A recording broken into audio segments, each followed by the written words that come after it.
গণ অভ্যুত্থানে হাসিনা সরকার পতনের পর দীর্ঘ ১৭ বছর পর লালমোহনে যে বিএনপির পার্টি অফিসটি রয়েছে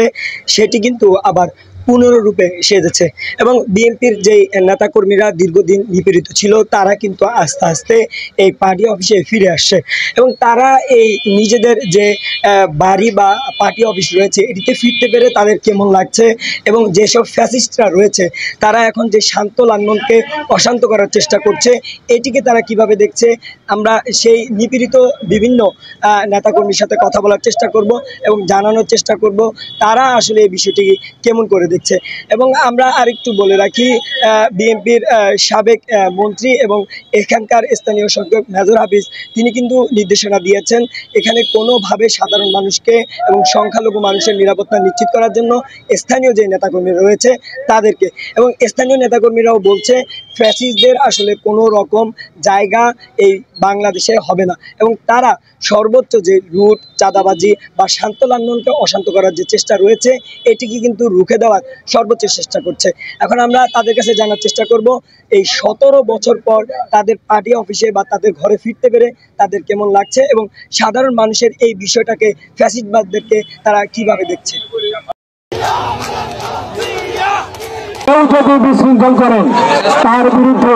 কঠোর ব্যবস্থা নেওয়ার জন্য হাফিজ ভাই নির্দেশ আছে। দীর্ঘ ১৪ বছর সবচেয়ে বাংলাদেশের সবচেয়ে জনপ্রিয় দল বিএনপির নেতাকর্মীদেরকে লালমোহন আসতে দেওয়া হয় না, যার জন্যে জনতা বাজার এবং কুঞ্জরহাট বাজারটা জেগে গেছে। আমাদের সামনের জাতীয়তাবাদী দলের নেতাকর্মীদের আমরা চেষ্টা করব লালমোহন বাজারকে একটি উন্নয়নের সবচেয়ে ভালো বাজার হিসেবে প্রতিষ্ঠিত করা, পাশাপাশি ১৪ বছর পর আসে গত ৩-৪ দিন আগে বিভিন্ন আনাচে গেলাম, উন্নয়ন করছে, একটা জায়গা দিয়ে মাইক্রো যাইতে পারলাম না, একটা জায়গায় হাঁটতে পারতেছি না। যারা আওয়ামী লীগে আবার যোগ দিছে তথাকথিত যারা হাইব্রিড, তারা আবার তাদের কিছু আওয়ামী লীগের সুবিধার জন্য আমাদের জাতীয় দলের বদনামের জন্য তারা মাঠে নিয়েছে, কিছু অনাকাঙ্ক্ষিত ঘটনা ঘটাইছে, সেটা তাৎক্ষণিক যেখানে আমরা শুনছি সেখানে আমরা প্রতিরোধ করছি।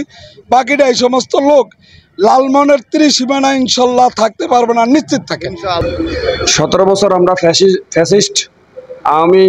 দানব সরকারের রোশানালে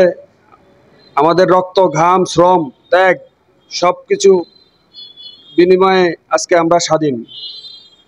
স্বাধীনতা অর্জন করার চেয়ে রক্ষা করা কঠিন। বর্তমানে আমাদের স্বাধীনতা রক্ষা করার জন্য আমাদেরকে সজাগ থাকতে হবে এবং আমাদের নেতা মেজর অবসরপ্রাপ্ত হাফিজউদ্দিন আহমেদ বীর বিক্রম যাতে কোনো ধরনের সন্ত্রাস নৈরাজ্য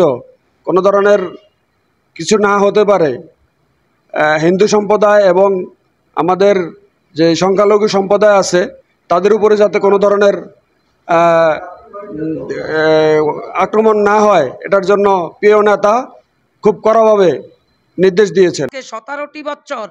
আমরা অনেক লাঞ্ছিত নির্যাতিত এবং অনেক কষ্ট স্বীকার করে আমরা এই দল ধরে বসে আছি। দরজা খুলছে, আমরা চাই সুখী শান্তিতে বসবাস করার জন্য, আমাদের দেশ যাতে সুখী শান্তিতে থাকে, আমরা এই আশাবাদ ব্যক্ত রাখি। আপনারা দেখছেন সত্যের সন্ধানে দিগন্ত চ্যানেল।